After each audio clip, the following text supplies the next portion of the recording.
우리 오늘부터 복음서를 설교하려고 하는데요. 제가 했던 그 성경 읽기, 성경 통독을 위한 전체적인 포인트란 말 썼는데 저 포인트만 써야 될지 말아야 될지 약간 시험 강사 같아가지고 포인트란 말을 써야 될지 말아야 될지 고민했는데 그래서 이거는 이제 저희가 열심히 성경 통독을 이제 작년에 했는데 올해 약간 뜸해진 것 같고 식어진 것, 물론 또 조용히 카톡에 올리진 않으시지만 조용히 읽으시는 분들도 계실 거고, 다시 혹시 식어지신 분이 있다면 올해부터 다시 우리 복음서를 통해서 다시 성경 읽기를 시작해보자. 그리고 제 설교는 이 읽기를 하시는 분들을 위한 제가 예전에 했던 것처럼 시편이나 모세오경을 했던 것처럼, 물론 지금 또 다 잊어버리셨겠지만 복음서를 읽으실 때 어떤 장르, 어떤 포인트로 어떻게 읽어야 될지를 알고 읽으시면 좋겠다 싶어서 제가 준비했고요. 오늘부터 한 12번, 13번 정도, 1년, 내년 2월까지 아마 복음서가 잠을 못 자겠어요. 그래서 좀 제가 너무 제가 신학대학원에서 공부할 때 제일 어려웠던 과목이 복음서였거든요. 정말 어려웠고, 네, 지금도 잠을 못 자고 있습니다. 자, 그래서 오늘은 빨리 어렵지만 쉽게 일단 설명을 좀 해보겠습니다. 자, 여러분 복음서를 읽으실 때 어떤 책으로 생각하시고 읽으시나요? 여러분 책 읽으실 때, 글을 읽으실 때 뭘 먼저 고려하시냐면, 이게 장르가 뭔지를 먼저 고려하시잖아요. 내가 이게 지금 소설인지, 이게 뭐 신문 기사인지, 뭐 사설인지, 뭐 논문인지, 이걸 알고 읽으시죠, 여러분? 그래서 소설인지를 알고 읽으면, 소설도 이게 픽션인지 논픽션인지 실제 상황인 일을 한 건 이걸 알고 또 보잖아요. 저희가 이거를 사전에 이거를 인지하고 글을 읽어요. 그래서 신문 기사를 볼 때 그냥 기사를 읽을 때는 그냥 객관적으로 어떤 일이 일어난 거에 대해서 객관적으로 서술을 하는데, 그 사설을 읽어요. 어떤 논객의 뭐 논설위원회, 자기 생각을 쓴 사설을 읽을 때는 이건 이 사람의 생각이 들어가 있는 논설이란 말이죠. 그래서 근데 일반 기사에는 기자의 생각이 들어가 있지 않고, 이거를 저희가 구분해서 읽어요. 그래서 논설을 읽을 때는 왜 이 사람 나 생각과 다른데? 라는 말을 할 수 있는데, 기사를 읽을 때는 이거 내 생각과 다른데 하지 않잖아요, 여러분. 뭐 화재가 일어났습니다 했는데 나는 화재가 안 일어났다고 생각하는데 이러진 않잖아요. 그래서 그런 걸 우리가 생각을 하고 읽고요. 그래서 시를 읽을 때도 내 마음은 호수다 했을 때 따지지 않잖아요, 여러분. 내 마음이 어떻게 호수냐, 이거를 막 하지 않잖아요. 이게 시이기 때문에 모든 성경을 읽을 때 여러분 이 장르를 생각하고 읽으셔야 됩니다. 마찬가지로 구약도 마찬가지고요. 역사서가 있고 시가 있고 뭐 찬양이 있고 그다음에 이야기가 있고 뭐 이렇게 있습니다. 그래서 이런 것들 생각하고 읽어야 돼요. 여러분 복음서는 어떤 장르라고 생각을 하십니까? 어떤 장르라고 생각을 하시고 읽어야 우리가 이해가 좀 편할까요? 만약 이 로마 시대에 어느 한 사람이, 도서관에서 일하는 사람이 복음서를 가지고 이걸 도서관에 꽂아놔야 돼. 어느 섹션에 꽂아놔야 될까요? 이쪽에는 역사서가 있고, 이쪽에는 소설이 있고, 이쪽에는 뭐 위인전이 있고, 이쪽에는 뭐 이렇게 있어요. 어디다 꽂아놔야 될까요?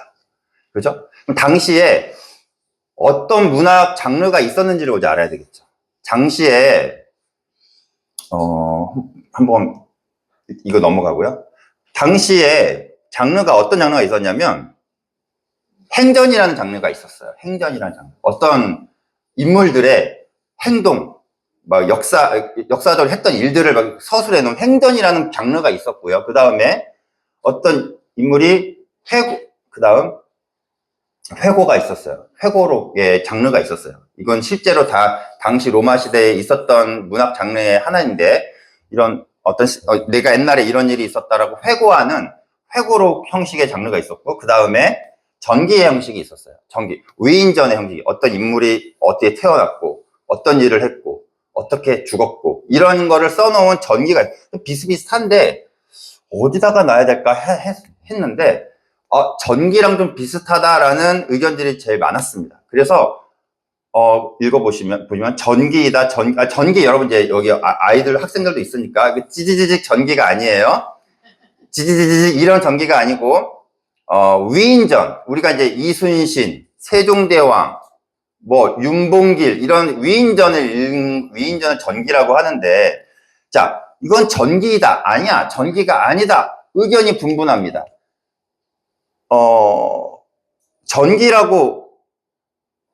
전기가 아니다라고 하는 사람들은 예수님 복음서를 보세요. 보통 우리 전기요 하면 어떻게, 이순신의 위인전을 펼쳐보세요. 뭐부터 나옵니까? 어디에서 태어났고, 어떤 일을 했고, 어린 시절에 어떤 일이 있었다를 기록하잖아요. 근데 마가복음, 마태복음, 어린 시절을 기록한 건 누가복음밖에 없어요. 그리고 마가복음도 곧바로 하나님 나라의 복음의 시작이다 그러고는 바로 그냥 행동에 옮겨가고, 전기의 형식이 맞지 않아, 전기가 아닌 것 같아 라는 사람들이 있었고요. 아니야, 이 당시에 로마 시대 전기를 보니까 어린 시절 얘기 다 넘어간 게 되게 많아. 그러니까 우리 형식의 위인전을 봤을 때는, 비춰봤을 땐 전기가 아니라고 생각할 수 있는데, 당시 로마 시대 전기들을 보니까 어린 시절 뛰어먹고 넘어간 게 되게 많아요. 그러면 전기라고 볼 수도 있겠네, 이 당시에. 그래서 의견들이 되게 많습니다. 그래서 이거는 전기가 아니다라고 이제 아직도 학자들 간에는 분명한데, 자, 전기라고 제가 챗GPT한테 물어봤더니 챗GPT는 전기가 아니라고 하더라고요. 근데 저는 전기의 형식을 빌린 책이라고 생각을 합니다. 그러나 그 이상의 뭔가가 있어요. 자, 복음이라는 이름이 들어가 있잖아요. 앞으로 넘겨주시면, 복음이라는 뜻이 뭐냐면, 여러분 이제 기초니까, 헬라어로, 그리스어로 유앙겔리온이라고 하고, 좋은 소식이라는 뜻입니다. 이거는 어떤 말에 쓰였냐면, 어느 아우구스투스를 기리는 비석에 써있는 글인데요. 앞에 다 생략하고, 그리고 그 신의 생일은, 그 신은 아우구스투스 황제를 얘기합니다.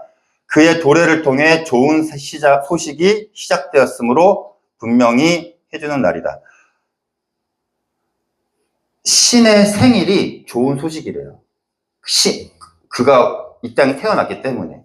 그리고 신의 통치가 시작되었기 때문에 그것이 좋은 소식이어서, 보통 복음이라는 말은 새로운 황제가 등극했을 때 로마인들이 쓰는 말이에요.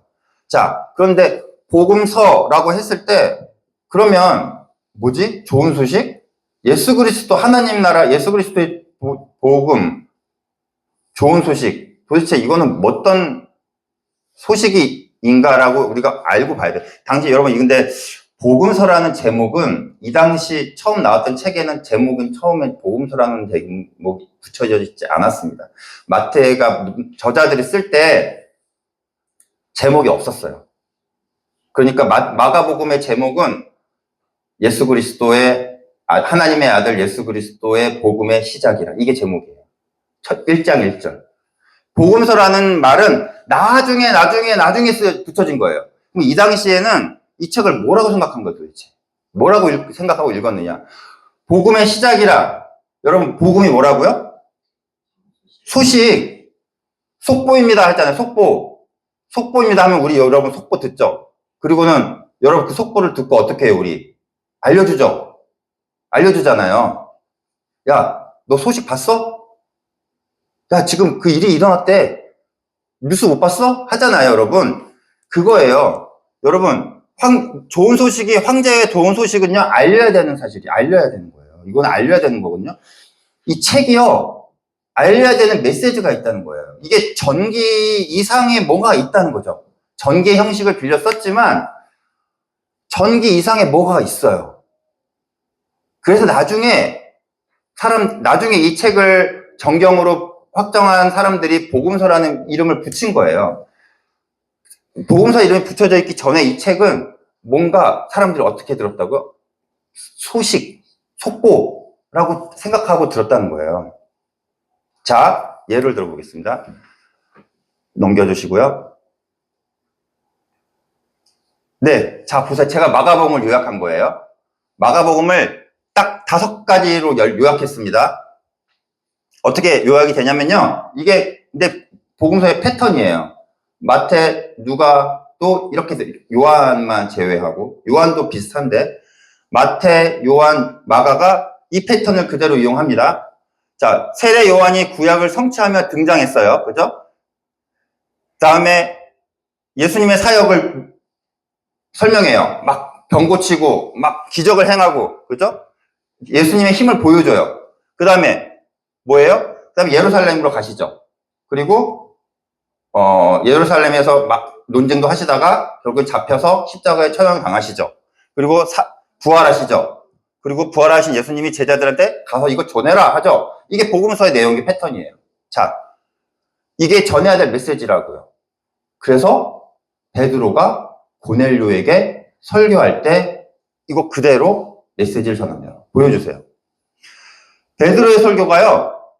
사도행전 10장에 나와 있는 설교 그대로 제가 분석했습니다.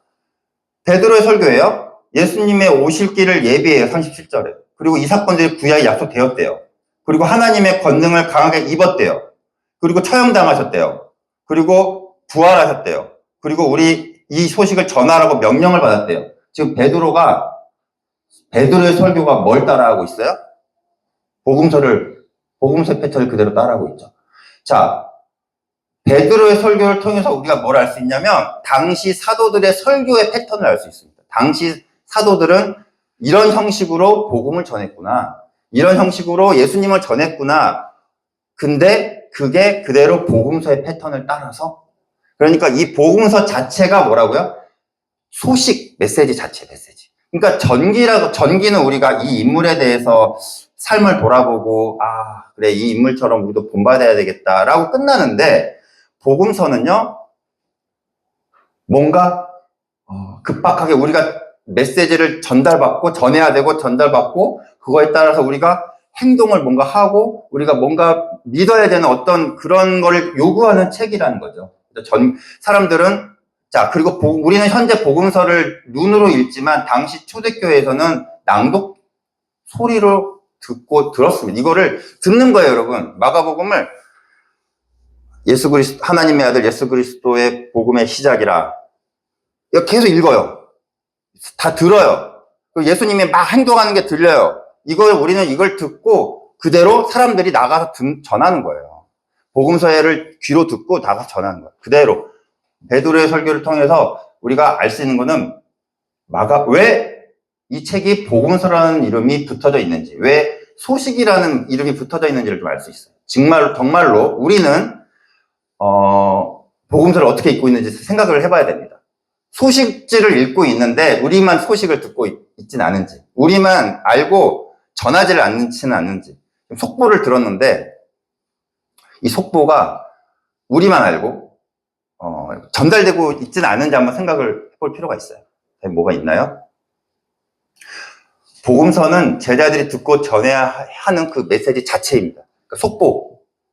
뉴스에서 속보가 흘러나왔을 때 그 메시지 자체가 복음서라는 거죠. 그래서 전기의 형식을 따랐지만, 이런 좀 더 전기를 뛰어넘는 목적이 있었다라는 생각이 들고요. 자, 언제 쓰여졌을까요? 그리고 왜 쓰여졌을까를 한번 생각해 볼게요. 이것까지 선생님 알아야 돼요, 전도사님. 우리가 그냥 읽으면 되지, 이것까지 좀 알아야 될까요? 하는 생각이 드는데요. 여러분, 우리 교회에서 구전으로 내려오는 한 인물이 있습니다. 이제, 목사님의 어머님이, 김 여사라고 제가 부르면 될까요? 자, 저희가 김 여사님 보신 분. 못 보신 분들도 손 있죠. 태준이 못 봤고, 저는 좀 뵀습니다. 태욱이 봤나요? 못 봤죠. 근데 다 알고 있어요. 뭐 책으로 읽었어요? 뭘로 읽었어요? 계속해서 구전으로 입을 통해서 우리가 알게 되는 거잖아요. 그렇죠? 네. 언제까지 이 이야기가 교회에서 전해질까요? 언제까지 이게 구전을 통해서 전해질까요? 자, 상상하기 싫지만 목사님께서 하나님의 부르심을 받고 하늘나라 가셨다고 생각합시다. 그리고 저도 갔습니다. 그 다윗이 80세가 성경에 나온 다윗 말고 목사님의 막내 아들 이다윗 청년이 나이 80세가 됐다고 생각합시다. 그러면 그 이다윗 위에 있는 사람들은 지금 다 하늘나라에 있겠죠? 그렇죠? 자, 이 김 여사님의 행적들이 계속 전해질까요? 네. 이다윗 청년은 80세가 된 이다윗 청년은 생각합니다. 나도 곧 갈 텐데 이 김 여사님의 행적을 어떻게 전할까 생각을 하는 거죠. 그래서 복음서가 쓰여집니다. 자, 근데 이거는 여러 가지 설이 있는데요, 여러분.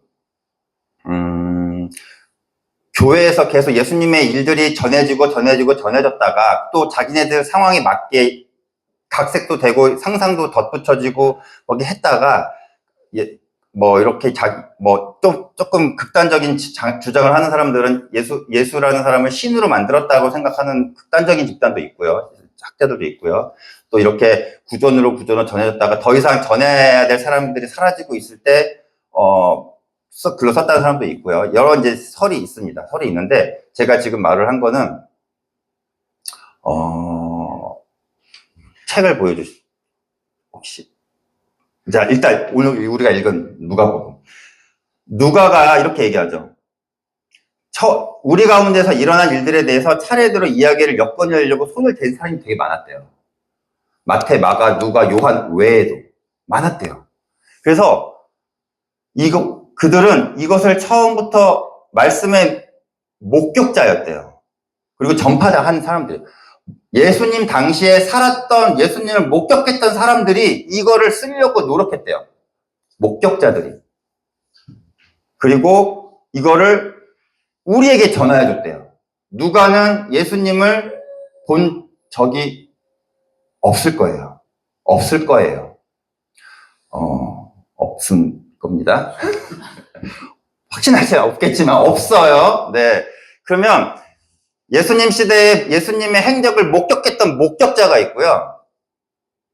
예수님을 못 본 이 다음 세대가 전달받은 우리가 있는 거예요. 목격자와 우리가 있어요.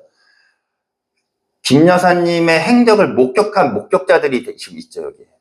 물론, 다윗이 그 목격자라고 합시다. 근데 다음 세대, 그 다음 세대의 진리는 게 성도들은 모르는 거예요. 그래서 그대로 이거 행적을 엮었다. 근데 문제는 중요한 건 목격자가 있다는 거예요. 자, 이렇게 극단적인 주장을 하는 사람들은 만들어낸 이야기다라고 얘기를 하기도 하고, 어디서 이렇게 그 행적들을 그냥 이렇게 상상으로 구전해서 만들었다고 하는데, 누가복음에서는 분명히 목격자가 있다는 거예요. 이거를 굉장히 주장하여서 센세이션을 일으켰던 사람이 있어요. 제가 신학자들 소개하는 거를 좋아하는데, 리차드 보컴은 유명한 신학자인데요. 예수와 그 목격자들이라는 책으로 유명한 권위 있는 신학상을 받으신 세계적인 학자인데요. 이분이 목격자들을 굉장히 강조합니다. 정말 이 복음서는 그냥 만들어진 게 아니라 구전으로 내려오다가 그 구전을 여기 엮어서 전래동화 같은 게 아니고 실제 예수님의 행적을 받고 목격했던 사람들이 썼다는 거고요. 그다음에 그 증언했다는 거예요. 그것이 구전으로. 근데 그 사람들이 이제 한두 명씩 떠나잖아요. 시대가 많이 지나면서. 그 사람들의 증언들을 담은 책이 복음서라는 거예요. 이거를 이 간단한 얘기를 이렇게 두껍게 읽지 마세요. 읽지면 다 이 내용에 이렇게 두껍게 쓴 거예요. 그러니까 특히 이 복음은 그 이름을 되게 강조합니다. 이름. 여기에 나온 성경 이름들. 얘 구레네 시몬, 아리마대 요셉, 이름들이 등장하는 사람들이 있어요.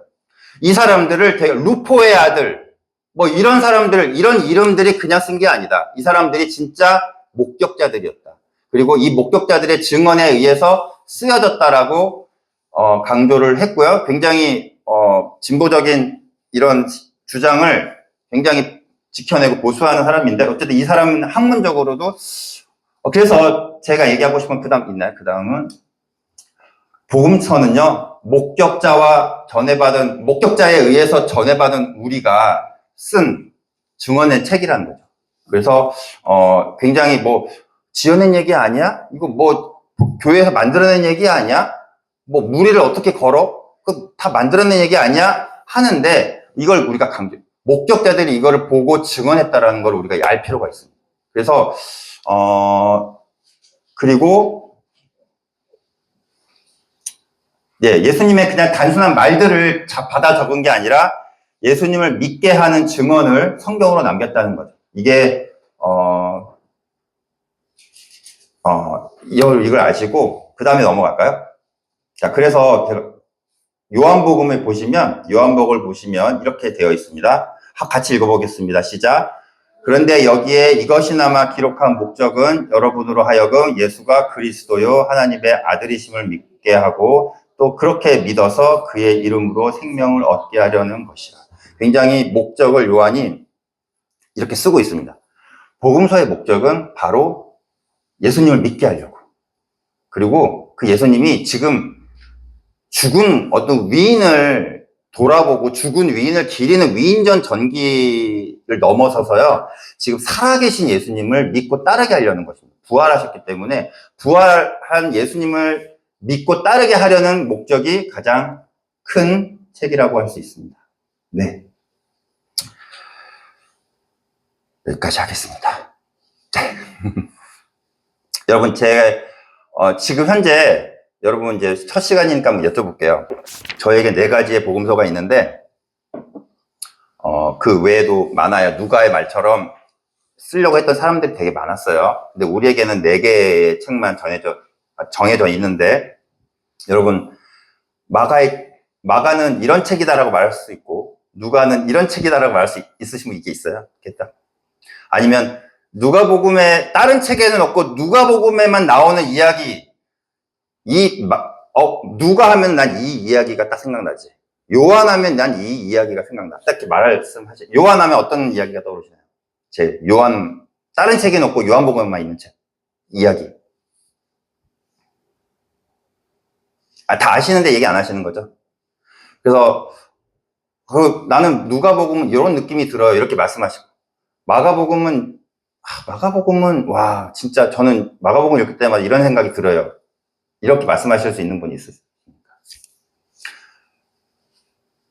지금은 왜냐면, 우리가요, 마태, 마가, 누가, 요한, 많이 교회에서 설교하는데, 이거, 따로따로 생각을 해보질 않았어요. 따로따로. 한 번도. 다 섞여 있어요.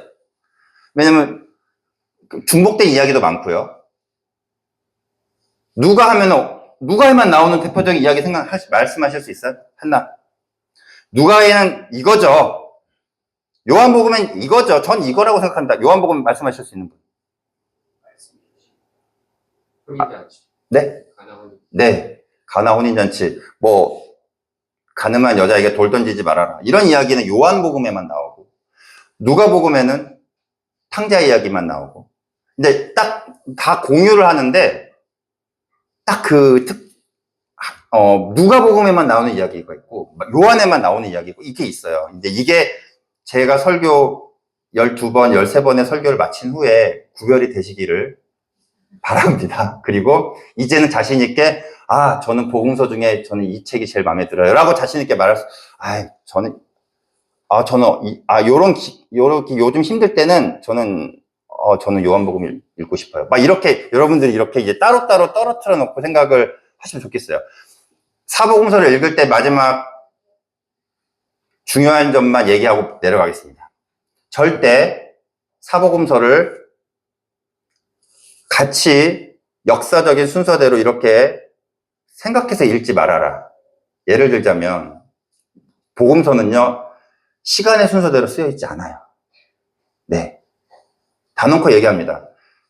저자들은요, 역사적인 시간의 순서에 관심이 없어요. 그래서 왜 보통 공생애를 3년이라고 하잖아요. 그거 왜 3년이라고 생각하냐면 요한복음에서 안식이 명절이 3번 나오거든요. 그래서 3년이라고 추정을 하는데 몰라요. 그거는 요한의 저자가 그렇게 그렇게 하고 싶었던 거예요. 그러니까 시간의 순서대로 읽으면 이제 복음서가 꼬여집니다. 자, 예를 들어서 스파게티가 있고 햄버거가 있고 핫도그가 있는데 난 이걸 하나로 함께 먹고 싶어. 섞어요. 그러면 어떻게 됩니까? 음식물 쓰레기가 되죠. 여러분. 하나하나 따로 읽어야 됩니다. 스파게티 하나 맛보고요. 마가복음이 하고 싶었던 말들과 구성하고 싶었던 그 시작적인 생각이 있어요. 왜 누가는 어린 시절부터 썼어야만 하는 그 이유가 있어요. 왜 요한은 왜 그렇게 이것이 첫 번째 기적이었다. 이것이 두 번째 기적이었다. 왜 이거를 강조한 이유가 있어요. 이유가 다 있어요. 근데 이거를 다 섞어버려요. 그러면은 요한의 맛과 마태의 맛, 누가의 맛이 느껴지지 않는 거죠. 그래서 왜냐하면 이게 연대기 성경이라는 게 나왔어요, 옛날에. 그래서 시간 순서대로 예수님이 사역 순서를 이렇게 딱 사복음서를 뒤섞어가지고 이렇게 정렬해 놓은 게 있는데 그렇게 되면 안 됩니다. 자, 그래서 복음서는 각자 따로따로 읽고요. 마가에서 말하고 싶은 것이 무엇인지 캐치하고 누가에서 말하고 싶은 것이 캐치하고 이렇게 따로따로 맛을 보시고 그리고 가면서 제 설교가 끝나는 그 시점에 여러분이 자신 있게 저는 이 복음서가 좋아요. 저는 이 복음서가 좋아요. 하실 수 있는 자신 있게 말씀하실 수 있는 여러분이 되셨으면 좋겠습니다. 네, 기도하고 마치겠습니다.